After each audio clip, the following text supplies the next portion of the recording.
پرانے وقتوں کی بات ہے کہ ایک جنگل کے قریب ایک بہت خوبصورت گاؤں تھا۔ اس گاؤں میں ایک بیوہ عورت رہتی تھی۔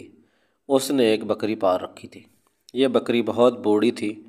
یہ بوڑھی بکری سارا دن گاؤں میں موجود کھیتوں میں چارہ اور گھاس کھا کر اپنا پیٹ بھرتی، اور جیسے ہی شام ہوتی یہ واپس اس بیوہ عورت کے پاس آ جاتی۔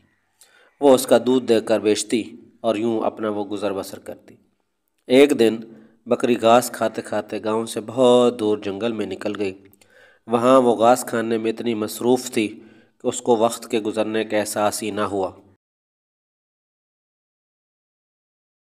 یہ جنگل خونخوار جانوروں سے بھرا ہوا تھا، چنانچہ اس نے فوراً واپس جانے کا فیصلہ کیا اور واپس گاؤں کی طرف بھاگنا شروع کر دیا۔ بھاگتے بھاگتے راستے میں ہی رات ہو گئی اور اس نے فیصلہ کیا کہ اب گاؤں پہنچنا مشکل ہے، کسی غار میں رات گزاری جائے۔ چنانچہ وہ غار کی تلاش میں جنگل کے وسط میں بہت ساری غاریں تھیں۔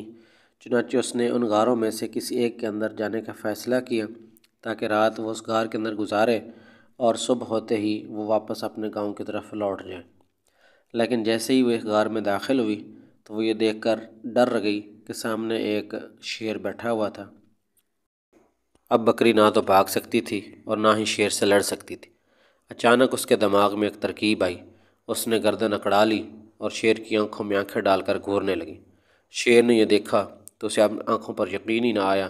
آج تک کسی جانور کی اس کے غار کے اندر آنے کی ہمت نہیں ہوئی تھی، اور کہاں یہ بات کہ ایک بوڑھی بکری گردن اکڑائے اس کے غار میں چلی آئے۔ شیر کچھ دیر بکری کو دیکھتا رہا اور پھر بولا، آپ کون ہیں اور یہاں کیوں آئی ہیں؟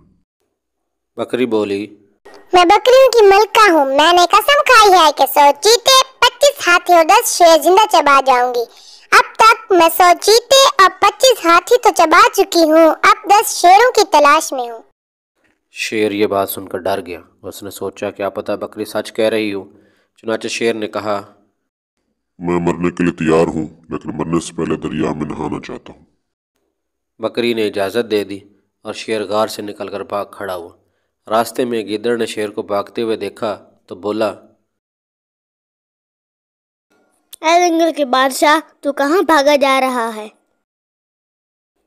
شیر بولا، آج رات غار میں ایک ایسا جانور آیا ہے جو لگتا تو بکری کی طرح ہے، لیکن شیر تک کو کھا جاتا ہے۔ میں اسی سے اپنی جان بچا کے بھاگا ہوں۔